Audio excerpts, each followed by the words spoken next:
Hello students, welcome to DK physics point. आज हम लोग एक रिलेशन प्राप्त करने जा रहे हैं। इलेक्ट्रोस्टैटिक्स यूनिट के अंतर्गत पिछले वीडियो तक हम लोगों ने electric intensity and electric potential के बारे में चर्चा कर चुके हैं, उसका व्यंजक भी प्राप्त कर चुके हैं।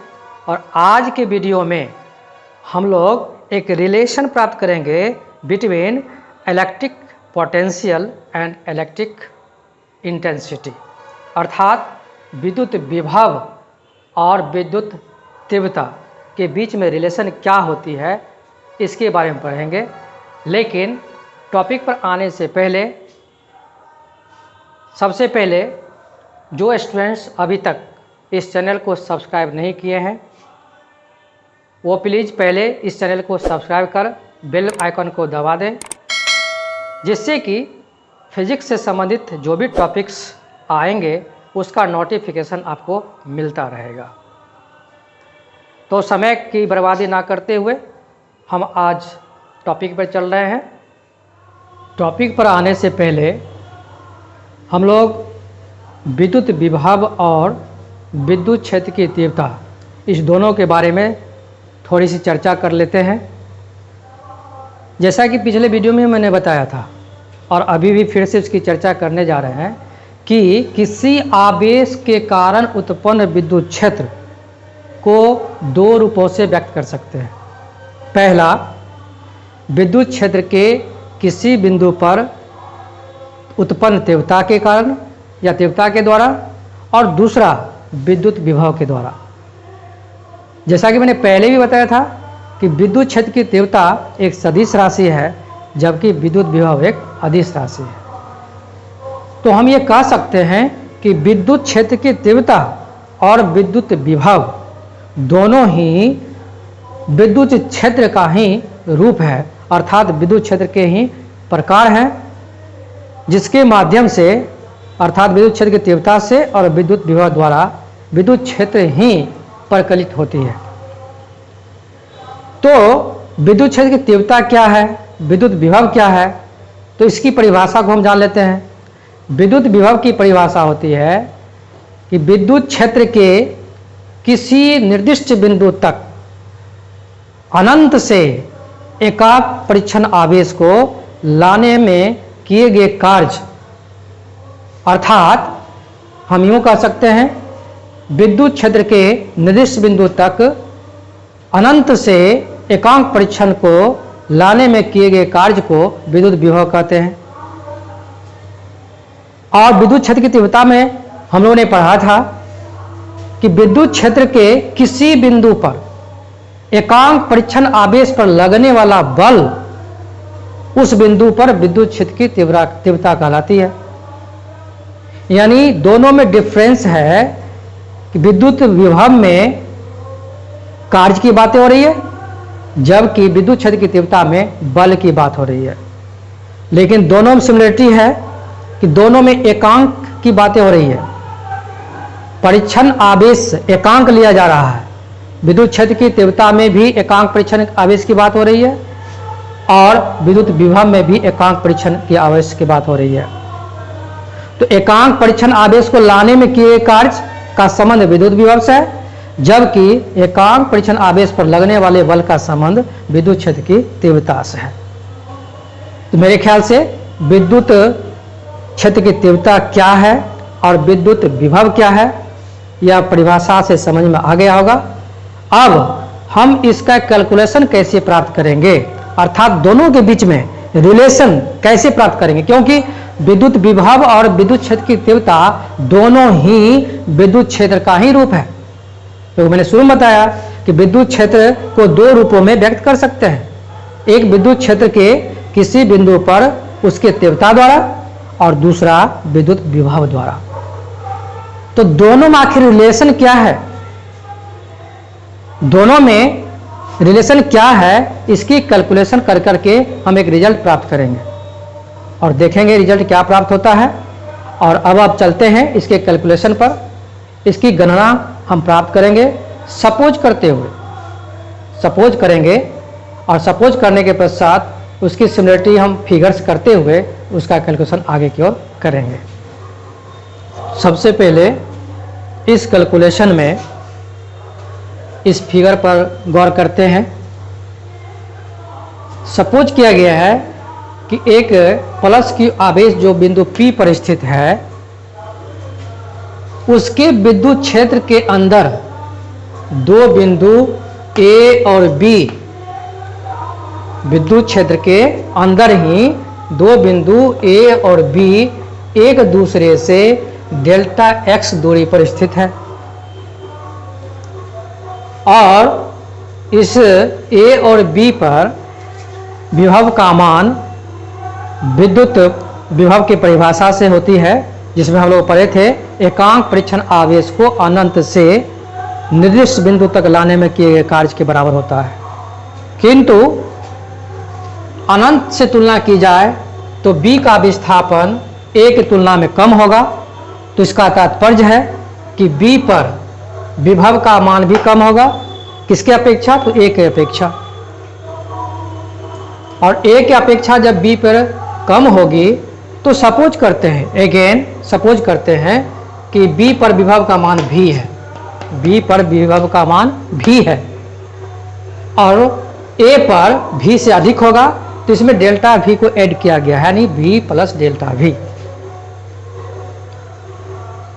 यानी B पर के तुलना में A पर विभव का मान अधिक होने कारण B के विभव में कुछ ऐड करते हुए, कुछ से तात्पर्य यहाँ पे डेल्टा V ऐड किया गया है, इससे हमको A पर विभव का मान प्राप्त हो जाता है। तो हम देख रहे हैं कि A पर विभव का मान V प्लस डेल्टा V और B पर विभव का मान V है।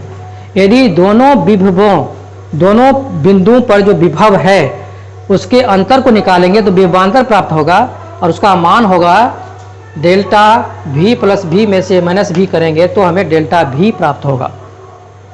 आप अपने स्क्रीन पर देख सकते हैं कि जिस लैंग्वेज को मैंने बोला है वो सब आपके सामने है, आप इसे नोट कर सकते हैं। अब आगे ये समझना है कि अनंत से B तक और अनंत से A तक जो कार्य करना पड़ रहा है उस कार्य के माप के हिसाब से V और V प्लस डेल्टा V तो प्राप्त हो गई। यह डेल्टा V जो बिंदु A पर विभव और बिंदु B पर विभव के अंतर के बराबर है, इस विभव को B से A तक विस्थापित करने में, अर्थात B से A तक एकांक परीक्षण आवेश को विस्थापन करने में किए गए कार्य डेल्टा W के बराबर होगा। और यदि दोनों के बीच, आवेशों के बीच यदि आकर्षण बल F कार्य करता हो और यदि एकांक परीक्षण आवेश स्मॉल q हो तो डेल्टा V के मान को हम इस तरह से लिख सकते हैं, delta V equal delta W by Q। इस कैलकुलेशन को आगे बढ़ाने के लिए हम लोग वर्क के फॉर्मूला का इस्तेमाल करेंगे, कार्य के सूत्र का इस्तेमाल करेंगे और कार्य का सूत्र हम जानते हैं W बराबर Fs, अर्थात कार्य बराबर बल गुने विस्थापन। अभी भी मैंने बताया कि दोनों के बीच में आकर्षण बल F लगता है और दोनों के बीच का डिस्टेंस भी हम देख रहे हैं कितना है, तो डेल्टा x। चूंकि विभव B से लेकर के A तक प्राप्त होता है तो इसका मतलब है कि एकांक परीक्षण आवेश को B से A तक लाया जाएगा, तो लाने में कार्य तो होता है, तो इसलिए यहाँ पे सूत्र इस्तेमाल करेंगे minus F into delta x by Q। अब यहाँ पर देखना है कि मैंने माइनस का प्रयोग किया है, इसलिए किया गया है क्योंकि प्लस Q आवेश के कारण इन दोनों बिंदुओं के बीच प्रतिकर्षण बल लगता है। अर्थात यूँ कहें कि यहाँ पर इन बिंदुओं पर लगने वाला बल और विस्थापन एक दूसरे के विपरीत दिशा में है, इसलिए यहाँ पर ऋणात्मक चिन्ह का यूज किया गया है। अब F/Q से संबंधित टॉपिक को हम लोग पहले से पढ़ चुके हैं। E बराबर F/Q कैसे हुआ? हम लोग विद्युत क्षेत्र की तीव्रता की परिभाषा में पढ़े थे ना कि प्रति एकांक आवेश पर लगने वाले बल को, अर्थात विद्युत क्षेत्र के किसी बिंदु पर एकांक परीक्षण आवेश पर लगने वाले बल को विद्युत क्षेत्र की तीव्रता कहते हैं और इसे E से सूचित करते हैं। तो उस परिभाषा के हिसाब से सूत्र प्राप्त होता है E बराबर F/Q।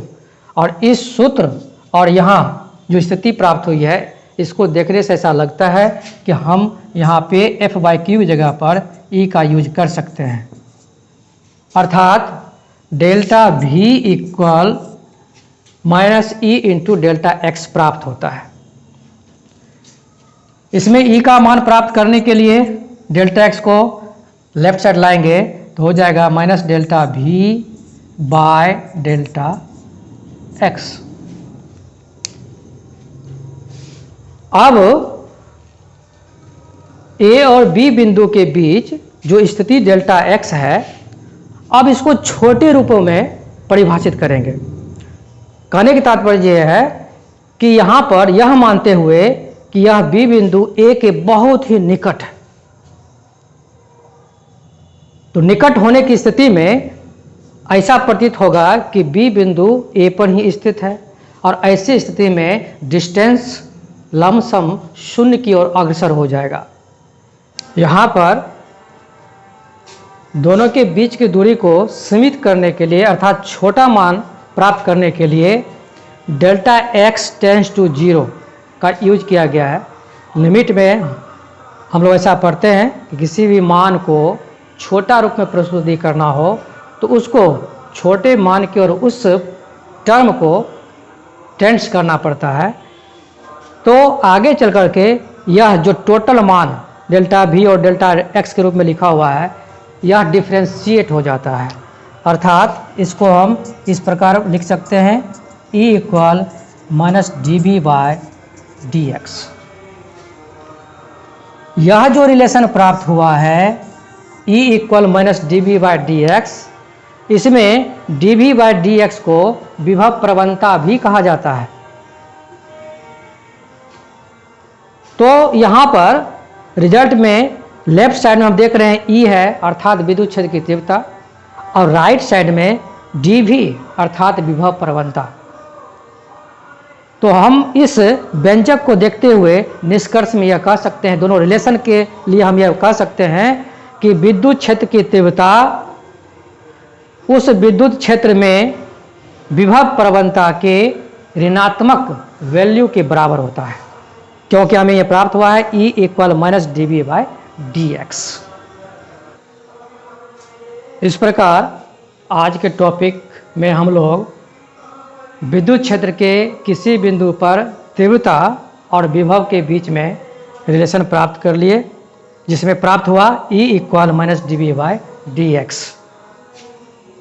तो इस वीडियो के अंतर्गत शुरू से जितने सारे लैंग्वेज दिया गया उसको आप अच्छी तरह से तैयार करेंगे और एग्ज़ाम में पूरे लैंग्वेज को लिखना है, क्योंकि आप लोग बोर्ड परीक्षार्थी है और बोर्ड में पूरा कैलकुलेशन लिखा जाता है। उम्मीद करते हैं कि यह प्रूफ आपको अच्छी लगी होगी, आप समझ गए होंगे। तो अंत में हम यह कहना चाहेंगे कि जो अभी तक हमारे वीडियो को सब्सक्राइब नहीं किए हैं या फिर न्यू व्यूअर्स हैं, तो प्लीज़ पहले इस चैनल को सब्सक्राइब करें, फिर बेल आइकन को दबाएं, लाइक भी करें और शेयर भी कर दें।